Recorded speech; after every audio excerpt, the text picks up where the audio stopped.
This is tape 2 of the interview with Mr. Walter Karliner. Walter, we left off when you were heading towards Cuba. On that beautiful ship. On the St. Louis. It was a beautiful ship. And what happened when you arrived in Cuba? When we arrived in Cuba, first of all, we was told that the ship cannot dock in the port of Cuba. It has to stay in the middle of the port of Cuba. Did they tell you why? We didn't know why at that time. And eventually it came out that the visas wasn't right, they wasn't kosher. Somebody sold the visas, somebody from the Cuban government sold them in Germany and pocketed the money. But we didn't believe it. Anyway, but they said you're going to come off and everything is going to be fine. The first day, the second day, then our friends and relatives came that was in Cuba. My uncle Adolf, believe it or not, he came because his brother was on the ship, his sister, my mother, was on the ship.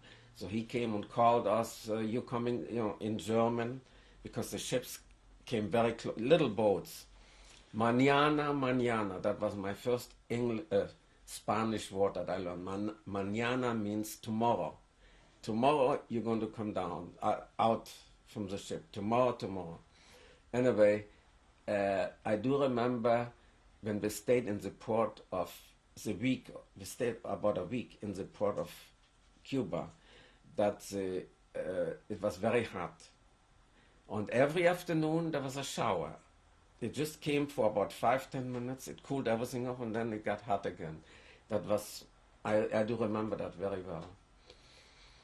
Anyway, all of a sudden we got some policemen from the Cuban government came aboard and stayed at the entrance or exit of the boat and didn't let anybody off.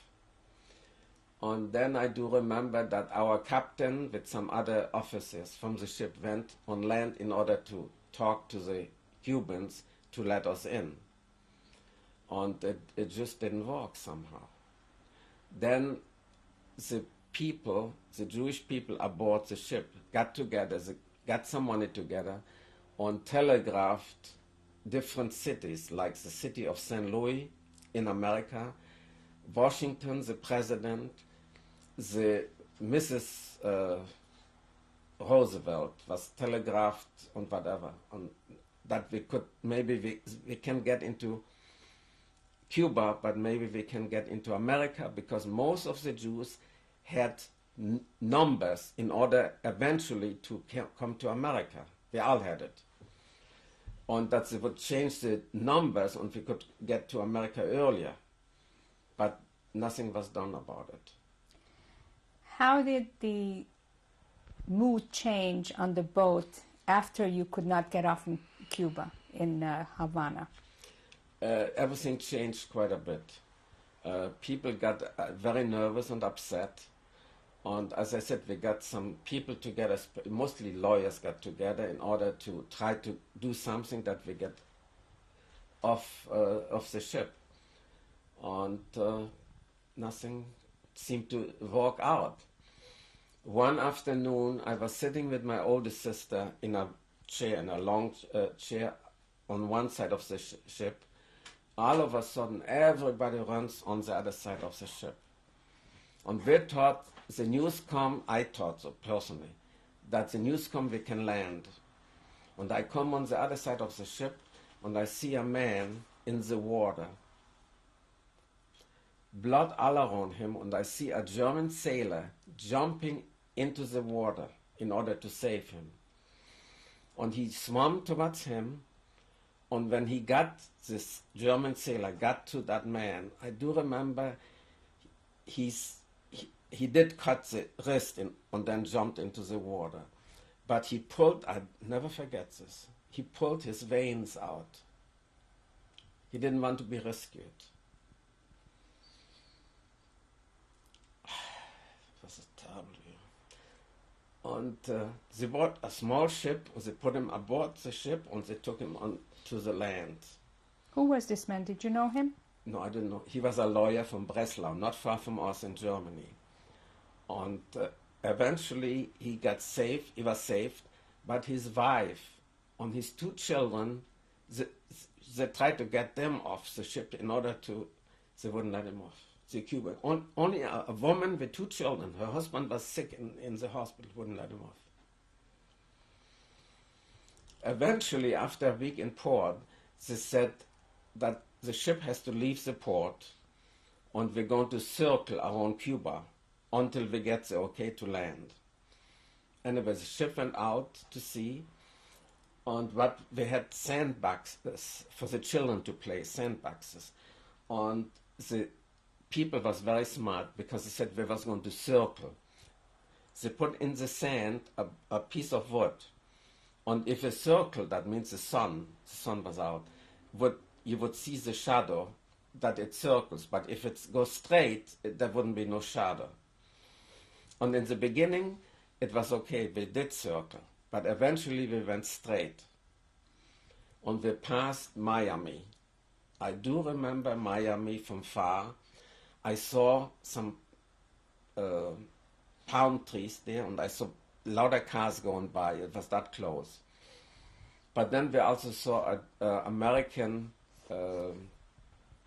ship, a warship that was near us, because the captain, I heard later, tried to land us over in Miami or in Florida someplace, but it just didn't work. We telegraphed, again, different city, we telegraphed to Canada in order to let us in. Nothing happened. So little by little, before our ship left Cuba, some tenders came to the ship and they put aboard, I do remember, a lot of oranges, crates and crates of oranges and some other food, because we got short of that of food.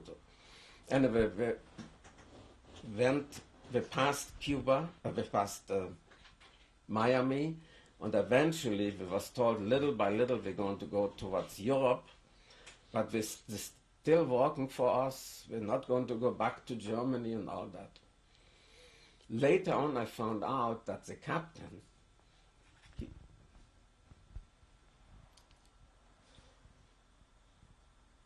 he was very good to us.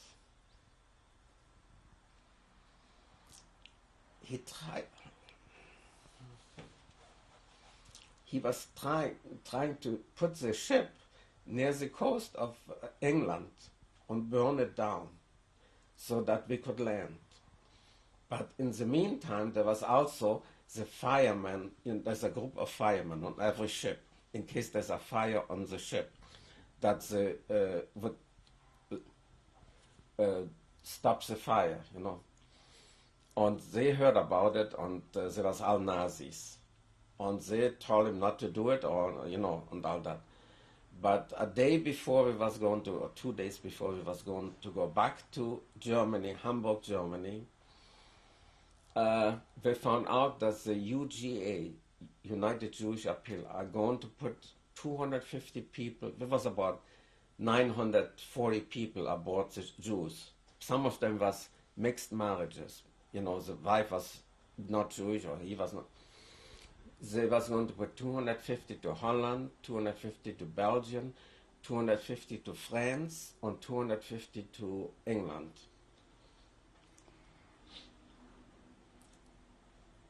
What did your father tell you, or mother, if anything? What did you know was happening as a 14-year-old aboard this ship? Well, we didn't know what eventually was going to happen or so, but when we heard eventually we can go to one of the other 4 countries, we felt happy. So we had a choice. Most people could have chosen this, I do remember that very well, to go in which country. And my mother said, I never forget this, she says, wherever God, she was religious, is going to send us, it's going to be good. So we didn't choose, but we had relatives that chose England. An old couple, my mother's uncle from Gleiwitz was on the board on his wife, and they chose England. So they went to England. Anyway, the ship eventually, instead of landing in Hamburg, Germany, we went to Belgium, Antwerp. This ship stopped there and everybody left the ship. The people that went, I do remember, the people that went to Holland and Belgium took a train. And the people that went to France and England took another, we was put on another German boat. It was a freighter. On that freighter, they put people that went to France and England, and we was put on that freighter. I do remember it was called, that ship was called Rakotis. I do remember that very well.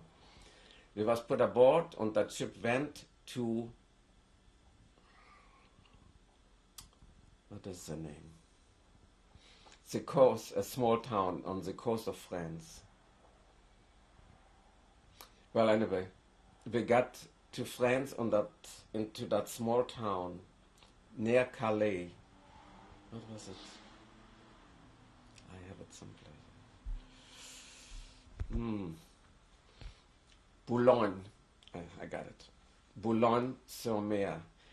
And there we was put on land, and we was put in some kind of a big building. There was cats there, and we slept there for about a week. We had some food, and we slept there. And then people from the French Jewish Children's Home came and asked our parents if we could go with them into children's homes. So my parents okayed my brother, my little sister, and me to go into a children's home near Paris. It was in Montmorency, out on the outskirts of Paris. And my parents were sent by the UGA into a small town near Poitiers, France. It was called Mirabeau. And my parents stayed there with my uncle, and there was about, I understand, 20, 30 other German Jewish families that stayed in that town.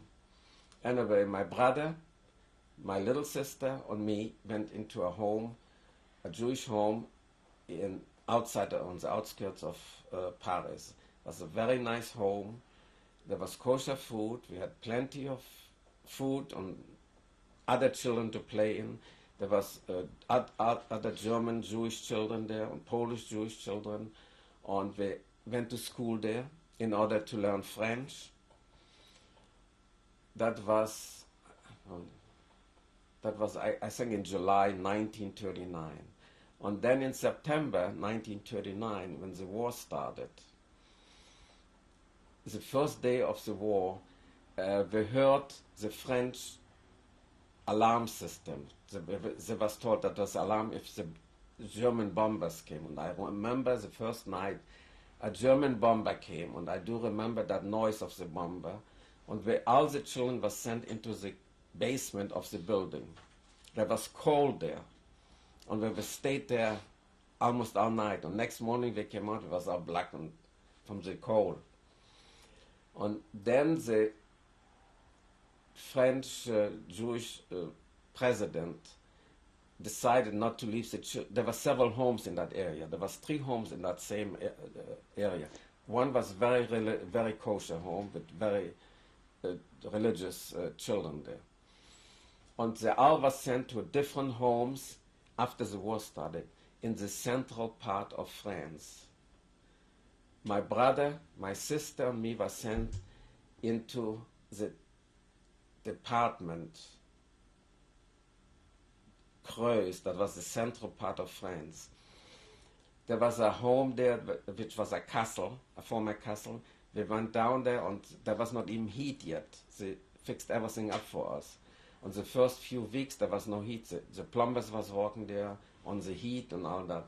Eventually everything was in order, and there was about 80, 90 boys and girls in that home, and we was quite happy there. I was one of the oldest boys there. How old were you at this time? At that time I was already 15. And because I was 15, I was asked if I wanted to learn a trade. So I said, yes, cabinet making. So they asked, he wasn't a cabinet maker. In that town, in Mainsat, France, if the man that walked on, he made wheels for wagons. If he would take me and teach me how to be a wheel maker or whatever. So he said, yes, I went and walked. Every day I went down and walked with him, making wheels for, wooden wheels for cars, not for cars, for wagons, wooden wagons. And my brother, he wanted to be a baker, so he went down and worked for a baker in that little town, Mainzat. But he did actually, most of the time, they made him cut the wood and chop the wood down. But he learned a little bit the trade of, most of the time he made bread with his baker there. Where was Mainzat near to? Mainzat was on Department Creuse. This main city, the bigger city, was called Guéret. That was the capital city of that department, Creuse. What happened to your little sister? My little sister was very homesick for my parents. And one day, my parents came and took my little sister back to where they lived. Your parents could travel freely at that time? At that time, yeah, they could go back and forth. By that time already, France was occupied, and we was in a occupied free zone, free French zone, run by the Vichy government, while my parents was in a occupied zone, occupied by the Germans. So what year was this? I think it was in 1941, maybe 41. And why is it that your parents stayed in that area rather than joining you down there in the Vichy? Because they had the apartment there, all our wooden crates, the 26 crates was in that area, and they was taken care of by the United Jewish Appeal because we had no money to spend. We had all the goods in the crates, but they never opened the crates because eventually we had numbers in order to come to America. Quota numbers? Quota numbers. And we figured sooner or later we're going to go to America, so why opening the crates? So even though the area near Paris where they were staying was occupied... It wasn't near Paris, it was way down near Poitiers. Poitiers is a big city, or not far from Bordeaux. That was also occupied. And your parents did not... your parents thought it was safe to stay there? Well, it was occupied, but they didn't do anything. They left all the Jews, the German, the foreign Jews, and the French Jews. They let them peacefully living where they was living at that time. Eventually, things happened later on, but not at that time, when my parents came and took my little sister. So they took your sister. Did you see them at that time? Yeah, I did see them. Did you see them afterwards, ever Never again? Never again. Were you in contact with them? Yes. How were you in contact with your parents? Well, you could write officially, even call, but we had no telephone, but you could write it. They wrote to us, and we wrote to them. So you were apprenticed as a cabinet maker. Yes. I worked there maybe for a half year as a apprentice, not cabinet, but to make wheels. But in the department of Creuse, there was another home called Chateau Montantin. It was a bigger home, Jewish home, run by the same people, Ose. Who's Ose? It was a Jewish organization that was started in Russia in 1912. And they took care of Jewish children in Russia, eventually in Berlin, and then in Paris. Do you know what Ose stands for? It stands for Œuvre au Secours aux Enfants. It translated helping needy children, yeah, or secure or something, yeah. It still is in existence today in France. So you went to this new home. They were sending me to that home because in that home was a real cabinet making facilities for many, many boys. That home was not, where I was Chateau de Chaumont had about 85, 90 children and younger children. In that home, there was older boys, older than me even, with different trades. Some boys learned how to make books, bookbinder. Some did cabinet work, and some did dental, how to make false teeth. And the girls learned how to sew and other trades. What were the conditions there? Very nice. Tell me, what was very nice? Well, it was, the food was good, and we was about 200 children. Most of them was, I would say, from 12 years up to 18 or so. And we had, it was also a kosher home. Friday night we had candles, we had the Shabbat, on Saturdays the same thing. And we did a lot of sports. What kind of sports? Oh, gymnastics and running and jumping and swimming, and it was very, very nice. Yeah. Were there swimming facilities? Well, there were some lakes there or some brooks that we went swimming. And I stayed there, well, I stayed and other boys stayed there till August 1942, when the French gendarmes are the local police gendarmes, came and told us that all the boys, not the girls, all the boys over 16 are going to be taken by the French gendarmes and sent to Germany. They told us that. They told the president running our home. Did they tell you why? What were you going to do in Germany? No, just to be sent to Germany. And when I found out about that, I had a very good friend. I thought he was a good friend. And I said to him, I said, maybe we better hide someplace. So I took a rucksack and some blankets, and I went with him into the woods. And we stayed in the woods for a while. And then next day we went back to the home, and they told us that boys that didn't hide and was over 16 was taken by the French gendarmes, and they don't know where they went. And then I said to myself, I said to my friend, I said, I was in Chateau de Chaumont, which is 150 kilometers from here. Maybe we can walk over there and we can hide over there. Maybe a French farmer would hide us or whatever. So he agreed, and I had a compass. The first day when I had no compass, we walked all day long, and we came back to the same place that we left. Who was this we? Who were you with? Me and my friend Rudolf. His name was Rudolf Katz.